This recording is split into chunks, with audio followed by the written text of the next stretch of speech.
nafas kehidupan buat kita semua, kesehatan, kekuatan, bahkan juga umur panjang, sehingga orang boleh ada sampai saat ini.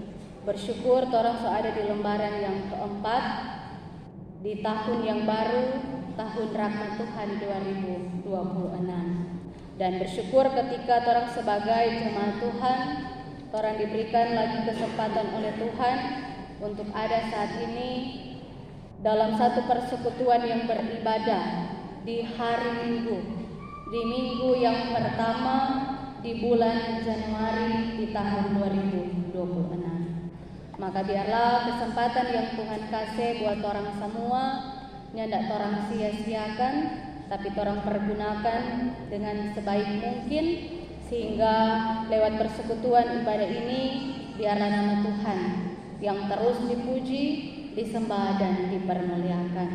Nah, saudara-saudaraku jemaat yang dikasihi Tuhan, dan dalam persekutuan ibadah di saat ini kita dihantar dengan kebenaran firman Tuhan dalam kitab Efesus pasalnya yang kelima, ayatnya yang pertama sampai ayatnya yang ke-21, yang diberikan tema bulanan berjalanlah bersama sang terang kehidupan, dan tema mingguan hiduplah sebagai anak-anak terang.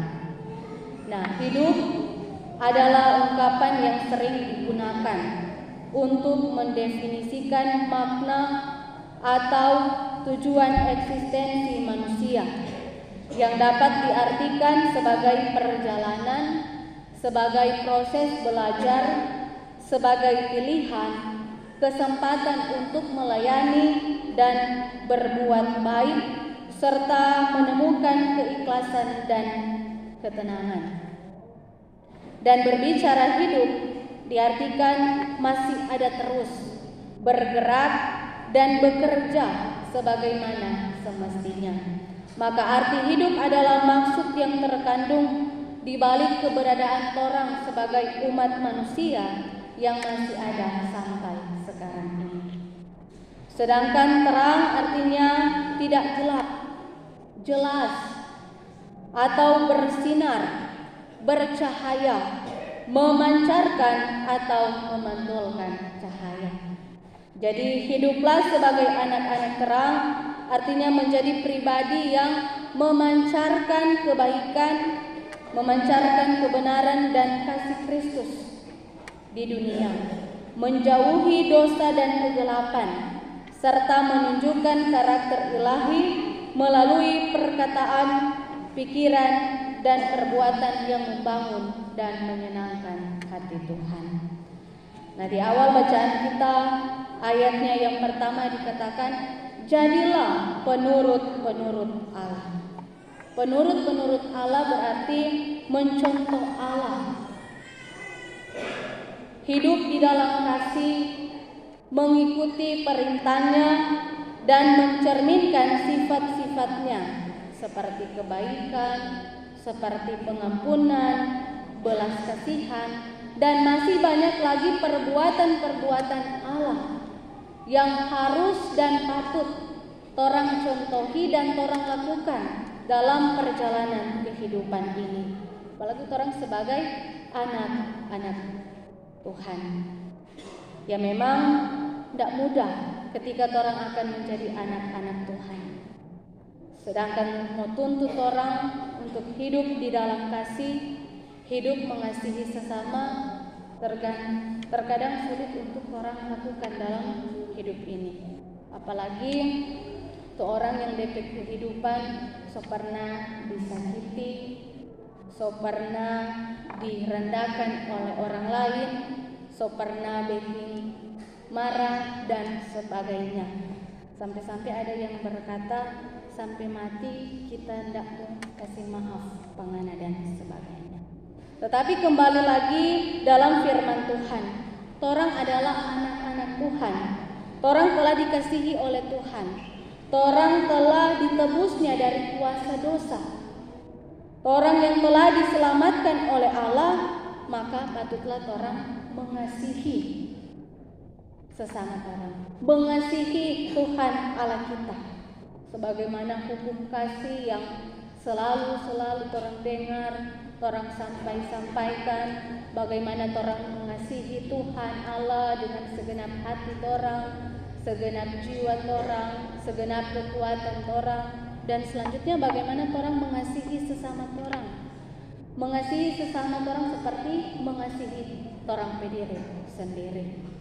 Nah, selanjutnya dalam bacaan kita dalam ayat 3 sampai 19, sebagai anak-anak Tuhan, anak-anak terang, untuk hidup menjauhi hal-hal yang Tuhan hendak inginkan, menjauhi hal-hal yang berbau kejahatan, baik itu percabulan seperti yang lagi viralkan di media sosial saat ini, karena percabulan tentu merugikan banyak orang, merugikan diri sendiri, merugikan keluarganya, organisasi, gereja, tapi juga tempat kerjanya, bahkan sampai melakukan tindakan-tindakan kejahatan yang Tuhan hendak inginkan.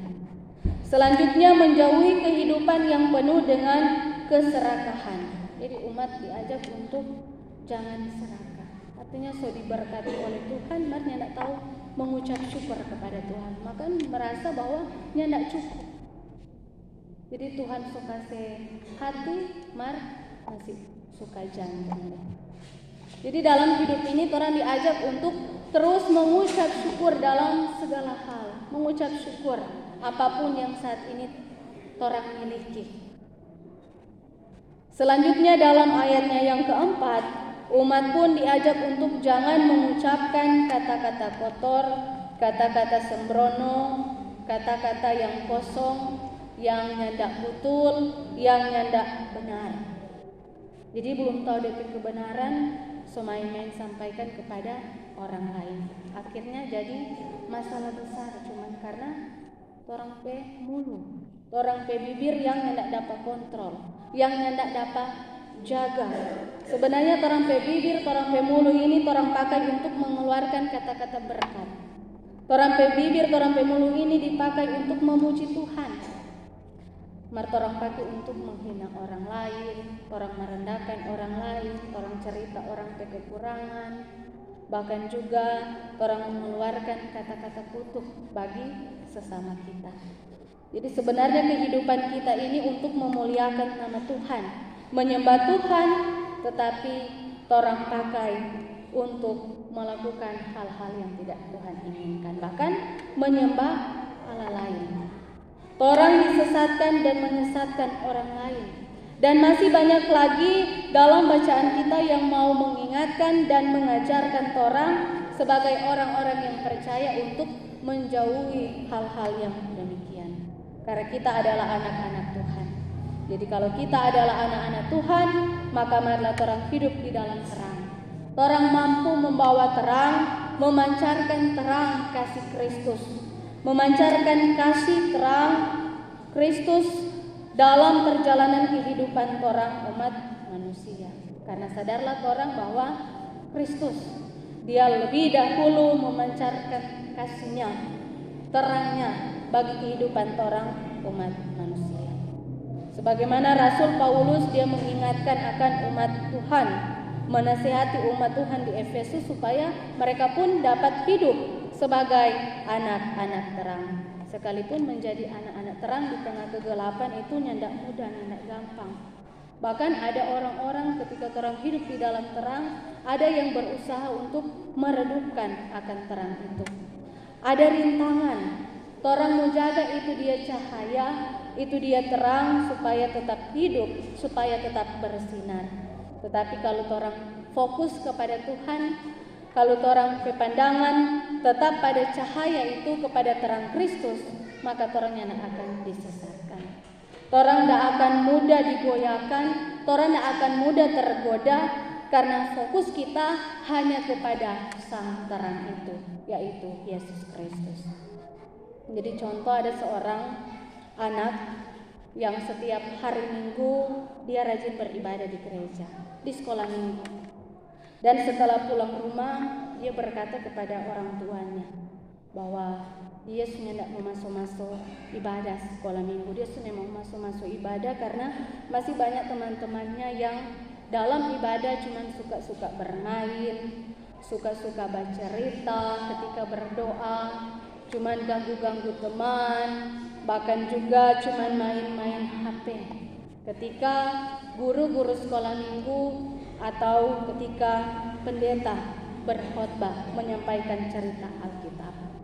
Dan ibu ini pun dia berkata, boleh tidak masuk ibadah, tetapi ada satu syarat. Kalau syarat ini berhasil, terserah anak ini dia mau masuk ibadah atau sunyanda. Jadi DP mama berkata, ambil sebuah gelas dan diisi air penuh. Dan selanjutnya kelilingi rumah gereja sebanyak 3 kali. Dan lihat kalau ada orang-orang yang bermain HP, kalau ada orang-orang yang sementara bermain ketika beribadah. Tapi jangan sampai ini dia air yang ada dalam gelas itu tumpah. Nah, anak ini pun dia lakukan demikian. Tetapi ketika dia mengelilingi gereja, fokusnya hanya kepada air tersebut. Dia fokus kepada dia gelas yang berisi air supaya nyandak mau tabuang, nyandak mau tumpah. Dan setelah selesai melaksanakan syarat yang ibunya sampaikan, ibunya pun berkata, bagaimana nak? Apakah kamu melihat ada orang-orang yang bermain ketika beribadah? Anak itu pun berkata, saya tidak lihat, Bu, karena fokus saya hanya kepada air yang ada di dalam gelas supaya tidak tumpah. Ibunya pun berkata, itulah yang harus dilakukan. Fokus kita bukan kepada mereka yang sementara bermain dalam persekutuan ibadah, yang sementara ganggu-ganggu teman ketika berdoa. Tetapi fokus kita ketika orang datang beribadah kepada Tuhan, fokus kita hanya tertuju kepada Tuhan Allah. Orang beribadah di rumah Tuhan untuk menyenangkan Tuhan. Orang datang di rumah gereja ini, orang beribadah fokus kita untuk mendengarkan akan firman Tuhan. Fokus kita kepada satu orang yang sementara memimpin ibadah, yang sementara menyampaikan akan firman Tuhan, menyampaikan akan kasih karya perbuatan-perbuatan Tuhan Allah yang dia nyatakan dalam perjalanan hidup orang umat manusia. Dan anak itu pun sadar bahwa benar adanya kalau orang fokus kepada Tuhan Allah, fokus ibadah kita kepada Tuhan Allah, sekalipun di sekeliling orang kan ada yang sementara ganggu-ganggu teman atau ada yang sementara bermain dalam persekutuan ibadah, orang yang akan tergoda, orang yang akan tergoyahkan.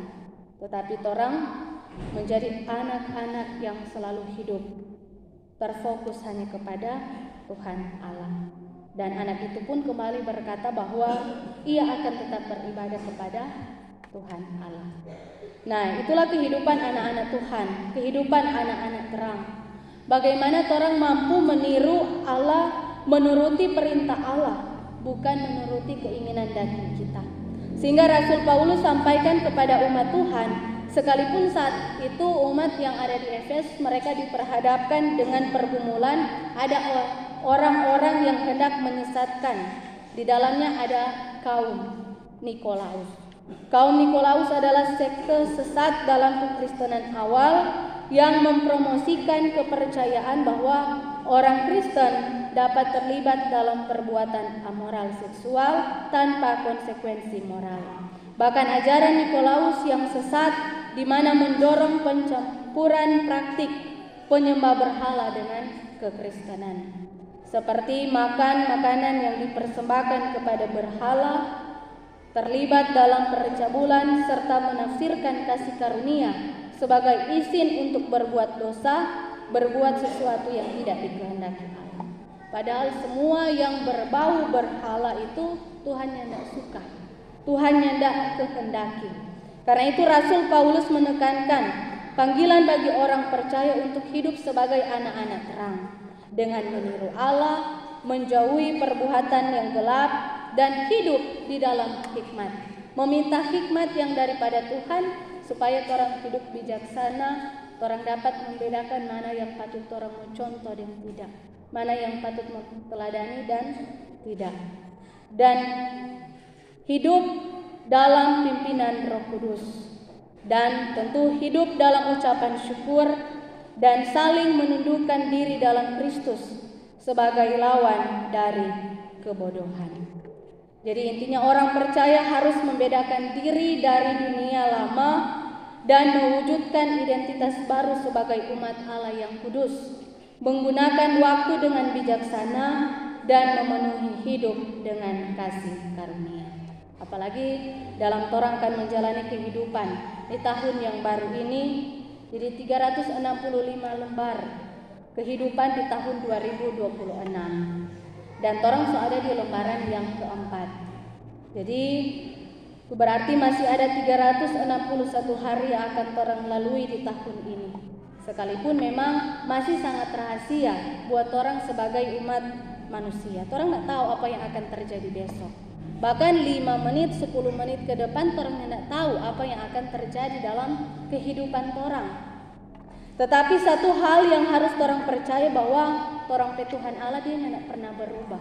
Dari dahulu, sekarang, bahkan sampai selamanya Tuhan Allah tidak akan pernah berubah.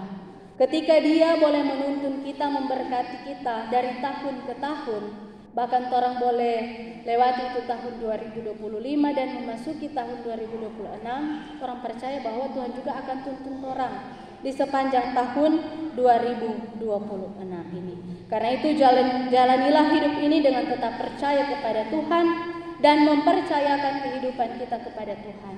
Dan teruslah menjadi anak-anak terang, anak-anak Tuhan yang menuruti setiap kehendak dan perintah dari Tuhan Allah.